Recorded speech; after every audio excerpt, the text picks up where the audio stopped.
Chives. Chives. Busy van ba. Today's speed build is a little different. I participated in a Nordhaven collaboration hosted by the fabulous Velvet Bee with live tours on Twitch and YouTube. Hi, my name's Clayton. This is StickySims. Welcome in or welcome back. Figured I'd do a little short and sweet video. Before I get too far, I do want to shout out Velvet Bee. The community that you have over in Discord and your cat cafe is phenomenal and wonderful, and I joined this collab, ended up over there, and it's just an incredibly welcoming community. You guys go check out Velvet Bee on YouTube. I'll put some links in my description. If you're watching this, Velvet Kia ora, I hope you're having a great day today. Anyways, let's get into the build. When I first started this build, I had a different vision. It was more of a modern 3-compartment type feel. I wanted to give the illusion that there were 3 different parts of the lot, but were renovated to function as one. The build is comprised of basically 4 main parts. The upstairs is the residential portion. Right here, what you're seeing, this little cottage, I guess little bungalow looking building, is a pottery studio, which is laid out more for lectures. On the opposite side from here on the lot is a little bump out for the tattoo parlor. So then the downstairs of the middle portion essentially becomes a shop slash lounge slash, I guess, public restroom. Stylistically speaking, when I first started, I kind of envisioned a more modern build, which I did still essentially stick to the more modern take on things, but I feel like I more or less fell into the industrial feel of this neighborhood. Oh, that's sunlight. Oh, I guess I don't normally build and record in the morning.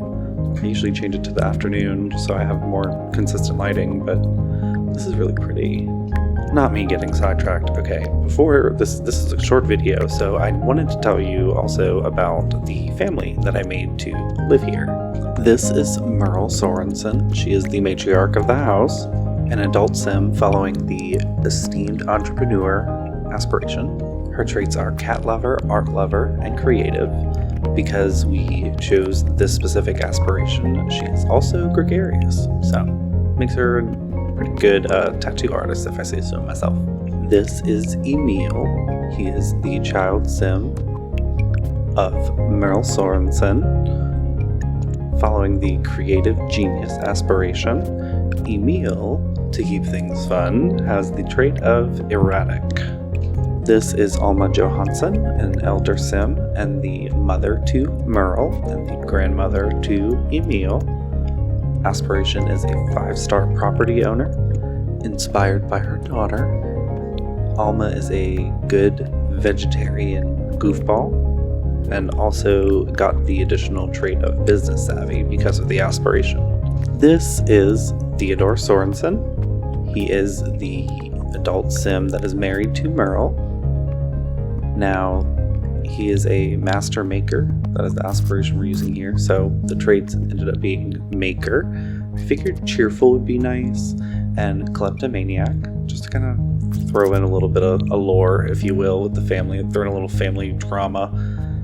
And because we chose master maker aspiration, we also received the muser trait. Now, I didn't really get too granular or detailed or dig that far or deep into how I wanted this family dynamic to go, but here are the basics of it.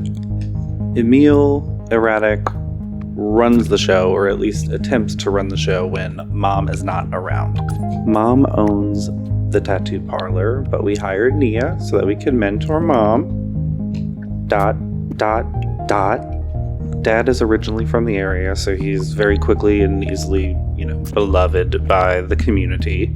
Grandma keeps busy and handles most of the business side, like the shop of this whole lot and family business.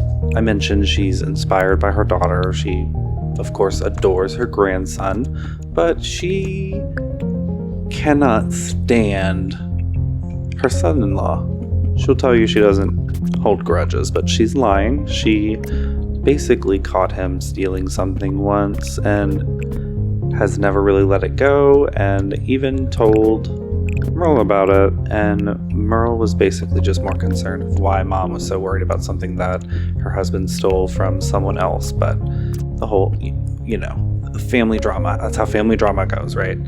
Let me circle back to the build. At this point, we are heading inside to furnish. On the first floor, there are multiple means of entry. That is the business portion, the small business portion of the lot, and then the levels above, of course, are the residential. Now, I found myself constantly tweaking the upstairs, just wanting to add little bits and pieces to make it a little bit more interesting for the eyes. I really wanted to put something out for this collaboration that I would have been proud of. And I would say that I'm proud of how this build came out. I have a tendency to put all of the bedrooms in the same area of a build, and this lot is no exception. The smallest being for Emil, of course. He is the erratic, creative genius child, so I made sure that I wanted to give him the room that would fit the boldness of Emil's personality. You know what I mean? There's this really cute door, I believe it's from Growing Together, that has little bits and pieces that a child would tape up on their door, and it just, I don't know, it put a smile on my face when I saw it. I actually had to end up changing the other doors just so that it would match. The upstairs are residential areas. I kept more of a clean, livable space, but on the business floor and outside, I really tried to dig into the grungy, dirty, rundown, kind of lived in, been here a while kind of feel. This neighborhood, when reviewing the collaboration information, the like themes that we were going for, this was supposed to be the rags part of town, and I think it still hit this. I wanted it to be really cute, and I still ended up creating a pretty pastel-y, almost Easter colored like pottery studio. Now, some of you may have noticed that the speed build isn't necessarily in chronological order, and that is for a reason. The reason being corruption due to the for rent bug. So I was a victim to it. We live to tell the tale. These are the things that happen. It's not a big deal. It's not the end of the world. What I will say is having multiple backups to recover, or multiple backups of the save, did not help. The only thing that I could really do to help to get out of it was to save the lot to my library. Lesson learned. Getting back to the build, currently I'm working on Mom and Dad's room, where there is a little vanity slash small home office-y type space. Mostly a little getaway for Mom to get ready and Mom to be able to, I don't know, have me time for herself. Across the hall from Mom and Dad is the room for Grandma. However, it still kind of falls into kind of a guest bedroom, because ever since, her husband passed, she's been very devoted to her business, her family business. And that makes one of us, because I am not the big business into big business type. But on that topic, and on the topic of builds, I do have another small business residential lot coming up. It's a hostel that I'm working on. I'm almost done with it, and I'm so excited to get to it, you guys, and show it to all of y'all. Leave me a comment telling me what kind of business I should take a crack at. Maybe something that you haven't seen yet. Y'all like this video now, okay? Love you. Bye.